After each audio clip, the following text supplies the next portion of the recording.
दोस्तों, आपका स्वागत है मेरे इस चैनल पे जहां पर हम मेडिसिन की इस दुनिया की साइंस समझने की कोशिश करते हैं बहुत ही आसान से और सरल शब्दों में। तो आज हम अंडरस्टैंड करेंगे कि ये कीलॉइड क्या होता है। कीलॉइड कुछ नहीं, एक थिक बड़ा हुआ स्कार टिश्यू होता है जो कि स्किन पे पाया जाता है। ये कब पाया जाता है? ये स्किन पे एक वुंड साइट पे पाया जाता है जो कि जनरली होती है ईयरलोब्स, चीक्स, शोल्डर एंड चेस्ट। ये 4 जगहें होती हैं जहां पर कीलॉइड का अक्रेंस मोस्ट कॉमन है। बट हमें ये जानना बहुत जरूरी है कि कीलॉइड्स कंप्लीटली हार्मलेस होते हैं और इनकी ओनली कॉस्मेटिक वैल्यू होती है, मीनिंग जिसको कीलॉइड्स होता है उसको इमोशनल डिस्ट्रेस हो सकता है कीलॉइड्स की अपीयरेंस की वजह से, जो कि बहुत ही भद्दी और गंदी हो सकती है देखने में। इसीलिए कीलॉइड्स की कॉस्मेटिक वैल्यू है, इमोशनल डिस्ट्रेस कॉज करता है पेशेंट को। और जनरली जिनको कीलॉइड्स होते हैं उनको एक से ज्यादा जगह पे भी कीलॉइड्स हो सकते हैं। नाउ कीलॉइड्स के सिम्टम्स क्या है, या फिर आप कैसे पहचान सकते हैं कि आपको कीलॉइड्स हैं या नहीं है? तो जनरली अगर हम स्पीक करें तो कुछ वेज हैं, कुछ सिम्टम्स हैं, जैसे कि ये over months two years progress करता है, कुछ महीने से लेकर साल भर तक में डेवलप होता है जो स्कार टिश्यू, उसको जनरली कीलॉइड्स का नाम दे देते हैं। और ये जनरली दिखने में कैसा होता है? ये थिक होता है, इरेगुलरली शेप्ड होता है, शाइनी सरफेस हो सकती है, उसमें हेयरलेस होता है और लंपी टिश्यू होता है। अलग अलग साइजेस में पाया जा सकता है और ये सॉफ्ट भी हो सकता है, रबरी भी हो सकता है और थिक फर्म भी हो सकता है। ये तो कीलॉइड की अपीयरेंस हो गई। नाउ कुछ केसेस में ये कीलॉइड डिस्कम्फर्ट एंड इचिंग भी कॉज कर सकता है कुछ पेशेंट्स को। अब हम ये समझ गए कि कीलॉइड्स क्या है, लेकिन ये जानना बहुत जरूरी है कि कीलॉइड्स क्यों होते हैं, कॉज ऑफ कीलॉइड्स क्या है।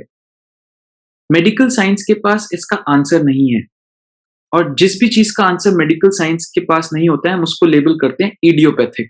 इडियोपैथिक का मतलब होता है कॉज नॉट नोन। इसके पीछे कोई कारण जरूर है लेकिन मेडिकल साइंस को अभी तक नहीं पता है, तो हम बोल देते हैं कॉज नॉट नोन।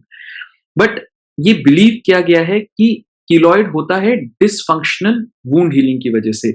जिन लोगों में वुंड हीलिंग का जो प्रोसेस है, जो जख्म है वो भरने का जो प्रोसेस है वो डिसफंक्शनल है, वो फंक्शन प्रॉपरली नहीं कर रहा है, तब कीलॉइड होता है। वुंड हीलिंग में सबसे इंपॉर्टेंट प्रोटीन होता है कोलेजन प्रोटीन, और ये माना गया है कि जिनमें कीलॉइड्स की टेंडेंसी ज्यादा होती है उनमें वुंड हीलिंग के दौरान कोलेजन का प्रोडक्शन बहुत ज्यादा होता है। तो कोलेजन का प्रोडक्शन अगर बहुत ज्यादा होता है तो वुंड हीलिंग में कीलॉइड फॉर्मेशन हो जाता है। अब ये कोलेजन फॉर्मेशन वुंड हीलिंग किसी भी इंजरी साइट पे होगी। इंजरी हो सकती है insect bite, injection, acne, surgical wound, body piercing, tattooing etcetera, या फिर ओपन वुंड, कोई भी जख्म है जो स्किन पे आया है उसमें कोलेजन का बहुत ज्यादा प्रोडक्शन होगा डिसफंक्शनल वुंड हीलिंग की वजह से, और कीलॉइड फॉर्म हो सकता है। बट जैसा कि मैंने आपको बोला, कीलॉइड्स कंप्लीटली हार्मलेस हैं, नॉन कंटेजियस हैं, ये एक पर्सन से दूसरे पर्सन को नहीं फैलता है, ये नॉन कैंसरस है, ये बिनाइन है, मतलब जैसा है वैसा ही रहता है। ये साइज अगर बढ़ेगा भी तो कंप्लीटली हार्मलेस है। और हमें ये जानना इस टाइम पे ये भी जरूरी है कि एक टर्म होती है हाइपरट्रोफिक स्कार। हाइपरट्रोफिक स्कार और कीलॉइड में एक ही डिफरेंस है कि हाइपरट्रोफिक स्कार बहुत छोटे साइज का होता है, जो साइट है जहां पर कट लगा है या इंजरी साइट पे ही लिमिटेड होता है। वेयर एज कीलॉइड क्या होता है, अगर इंजरी साइट है वहां पर तो बड़ा लंपी मास बनेगा ही, वो आसपास के टिश्यूज में भी फैल जाता है। तो ये डिफरेंस हो गया हाइपरट्रोफिक स्कार और कीलॉइड के बीच। नाउ अब आप ये इंटरेस्टेड होंगे जानने में कि इसके रिस्क फैक्टर्स क्या हैं, या जिन लोगों को कीलॉइड है उनको क्यों है एक्चुअली कीलॉइड। तो जनरली हम मानते हैं 3 रिस्क फैक्टर्स हैं। फर्स्ट है फेमिलियल डिस्पोजिशन, लाइक, और pre disposition means genetic involvement. जिनकी फैमिली हिस्ट्री है कीलॉइड्स की उनको जनरली कीलॉइड्स होने की टेंडेंसी और ज्यादा होती है। सेकेंड हो गया डार्क स्किन लोगों में ज्यादा होता है। थर्ड हो गया लेस देन 30 ईयर्स की एज में। जनरली क्या होता है, 30 ईयर्स के बाद wound healing process, collagen production थोड़ा कम हो जाता है, जिसकी वजह से आफ्टर 30 इयर्स जो नया स्कार होगा मे बी उसमें कीलॉइड नहीं बने, लेकिन लेस देन 30 इयर्स की एज में अगर स्कार टिश्यू है या इंसिजन है या फिर कट है, ओपन वुंड है, उसमें कीलॉइड फॉर्मेशन के चांसेस ज्यादा है। तो अभी तक हमने समझा कीलॉइड क्या है, उसके सिम्टम्स क्या हैं, क्यों होता है या क्या रिस्क फैक्टर्स हैं। बट सबसे इंपॉर्टेंट आप जानना चाह रहे होंगे कि आप कीलॉइड से कैसे बच सकते हैं। अगर आपकी टेंडेंसी है कीलॉइड्स की तो आप उससे कैसे बचें, एंड सेकंड होता है उसकी ट्रीटमेंट ऑप्शंस क्या हैं। सो बचने के लिए सबसे इंपॉर्टेंट है अपने वुंड्स को प्रिवेंट करिए, मतलब इंजरी प्रिवेंट करिए। अगर इंजरी नहीं होगी टिश्यू पे तो कीलॉइड फॉर्म ऐसे विदाउट इंजरी नहीं होता है। सेकंड हो गया कि वुंड की अच्छी केयर करें, देखभाल करें। जो इंजरी साइट है उसका ध्यान रखें, उसको साबुन से साफ करें, पानी से, वाटर से क्लीन करें और उसके ऊपर वैसलीन की एक लेयर लगा लें। जनरली माना गया है कि वैसलीन की एक लेयर उस टिश्यू के ऊपर लगाने से कीलॉइड का फॉर्मेशन थोड़ा कम हो जाता है। एंड थर्ड हो गया कंप्रेशन पैड्स या प्रेशर पैड्स। अब होता क्या है, इंजरी साइट पे अगर आप कंप्रेशन पैड लगा देंगे तो वुंड हीलिंग के प्रोसेस में जब टिश्यू हाइपरट्रोफी या बढ़ना शुरू करेगा, कोलेजन फॉर्म होना शुरू करेगा, तो प्रेशर की वजह से वो ग्रो नहीं कर पाएगा और जितना उसने देना है वो दे देगा स्टिमुलस फॉर ग्रोथ। एंड अगर प्रेशर पैड रहेगा तो वो ग्रोथ ज्यादा नहीं होगी एंड वो लिमिटेड हो जाएगी। जब आप प्रेशर पैड हटा देंगे तो आप पाएंगे कि कीलॉइड का फॉर्मेशन कम हुआ है या हुआ ही नहीं है।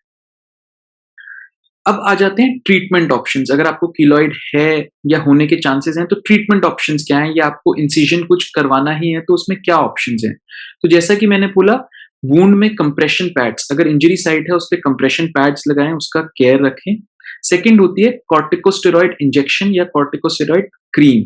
कॉर्टिकोस्टेरॉइड्स बेसिकली करते क्या है कि वहां की वुंड साइट की इन्फ्लेमेशन को कम कर देते हैं। इन्फ्लेमेशन जब कम होती है तो जो वुंड हीलिंग प्रोसेस के टाइम पे एक्सेसिव रिएक्शन होता है बॉडी का, वो कम होता है। जब एक्सेसिव रिएक्शन बॉडी का कम होगा तो कम कोलेजन प्रोड्यूस होगा और कम स्कारिंग होगी, कीलॉइड का फॉर्मेशन बच सकता है। अब कीलॉइड अगर हो ही गया है तो हमारे पास ऑप्शंस हैं लेजर थेरेपी में, हमारे पास ऑप्शंस हैं रेडियोथेरेपी में, ऑप्शंस अवेलेबल हैं कुछ केमिकल्स से, देन ऑप्शंस हैं फ्रीजिंग टेक्निक से, क्रायोथेरेपी जिसको बोलते हैं, एंड लास्ट ऑप्शन है सर्जरी। बट ये जानना बहुत जरूरी है कि इनमें से कोई भी ऑप्शन जो अवेलेबल है ट्रीटमेंट की, इनका 100% रिजल्ट किसी का नहीं है। 100% क्या, 80% से ज्यादा रिजल्ट भी किसी भी ट्रीटमेंट ऑप्शन का नहीं है। इनफैक्ट सर्जरी के बारे में तो ये बोला जाता है कि अगर कीलॉइड्स के लिए कोई सर्जरी कराता है तो सर्जरी के बाद रिकरेंस का चांस 45% से लेकर 100% तक है। मीन्स कि देयर आर चांसेस कि सर्जरी के बाद दोबारा कीलॉइड आ जाए। तो जनरली डॉक्टर्स प्रिवेंट करते हैं कि कीलॉइड्स के लिए वो सर्जरी ना करें एंड ऑल्टरनेट ट्रीटमेंट ऑप्शंस जो मैंने बताया उन पे ट्राई करें। बट यस, आपको अपने मेडिकल प्रैक्टिसिंग डॉक्टर से कंसल्ट करना चाहिए, स्किन स्पेशलिस्ट से, डर्मेटोलॉजिस्ट से कंसल्ट करना चाहिए कि आपके क्या ट्रीटमेंट ऑप्शंस हैं अगर आपको कीलॉइड है। सो फ्रेंड्स, आई होप आपको मेरा ये वीडियो अच्छा लगा होगा इन टर्म्स ऑफ, बिकॉज बहुत लोगों को I have seen in my practice, मैंने देखा बहुत लोगों को कीलॉइड्स होते हैं। कुछ लोग बताते हैं, कुछ लोग नहीं बताते हैं, क्योंकि इसकी कॉस्मेटिक वैल्यू होती है, ये बेनाइन होता है, इसका कोई हार्म नहीं होता है, ओनली कॉस्मेटिक। अगर चीक पे है, कान पे है, शोल्डर पे है, चेस्ट पे है, तो कॉस्मेटिक वैल्यू हो सकती है कुछ लोगों के लिए। तो इसीलिए वो इम्पॉर्टेंट रोल प्ले करता है, बिकॉज ये एंग्जाइटी कॉज कर देता है, कभी कभी इमोशनल डिस्ट्रेस कॉज कर देता है। तो आपको ये समझना जरूरी है कि अगर कीलॉइड हुआ है तो आपकी कोई गलती नहीं है, ये आपकी बॉडी की टेंडेंसी है और इसके प्रिवेंशन के कुछ तरीके हैं एंड इसके कुछ पॉसिबल ट्रीटमेंट ऑप्शंस हैं जो कि आप एक्सप्लोर कर सकते हैं।